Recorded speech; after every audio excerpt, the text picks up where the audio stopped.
ዛሬ በተመቻቸው ጊዜ ኦሮሞ ነኝ የሚል ከሆነ ጉራጌ የሚል ከሆነ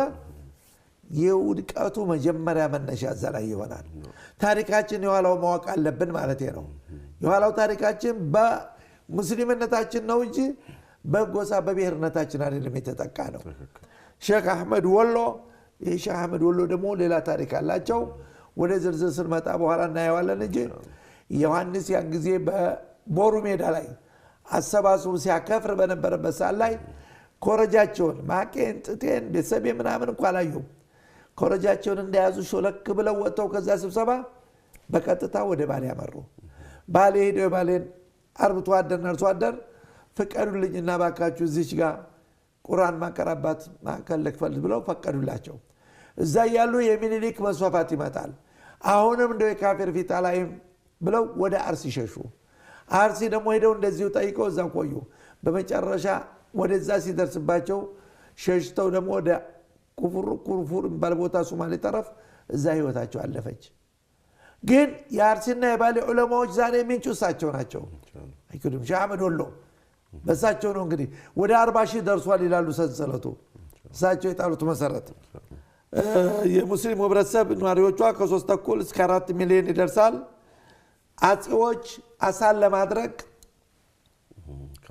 ከምንጩ ነው የሚለው ነገር አሳል ለማጥፋት ዋው ማድረግ የሚል አባባል አለ ለዚህ ብሎ ዮሐንስም 7 ጊዜ ዘምቶባታል አክፍሮ ተካሂዶባታል ትልቅ ትኩረት የተሰጠባት ክልል ነበረች የዛ እንግዲህ የቦሩን ታሪክን ስናወራ ቀላል አልነበረም ወሎ በድሮ በኃይለ ሥላሴ የክፍለ ሀገር አወቃቀር መሰረት በ12 አውራጃ በ36 ወረዳ የተካነች ነበረች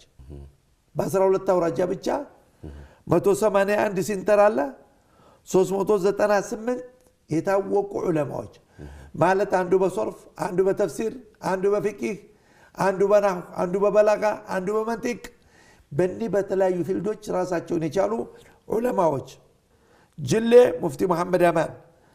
መሐመድ አማን ታሪክ አላቸው በአጋጣሚ እንግዲህ ወደ ካይሮ ሲሄዱ አጋጣሚ እዚህ ጋር ቆይ ብዬ ስለሳቸው ታሪክ ብንጠቅስ ካይሮ ሄዳሉ እሳቸውና ሙፍቲ ሲራጅ ከራያ እሳቸው ከአጣያ አካባቢ ሙፍቲ ዑመር ብንዋቸው ከኤርትራ የነበሩ ናቸው ሶስቱ ናቸው ባንድ ሄዱት ወደ ካይሮ አዝሃር ሲደርሱ መቀበያ ፈተና ያስፈልግ ነበር መቀበያ ፈተና ለመስጠት ተሰልፈው ያሉ ለዚህ ለሙፍቲ መሐመድ አማን ምን ይቀርብላቸዋል የመቀበያ ፈተና